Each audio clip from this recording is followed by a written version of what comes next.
5 powerful Excel and Word tricks in one video.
Want to print only a selected part of your Excel table?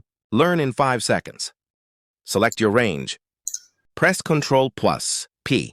Problem: Print preview shows full sheet, and the fix is go to Settings, select Print Selection. Now only your selected cells will print. Found this useful? Save and share with your friends and colleagues.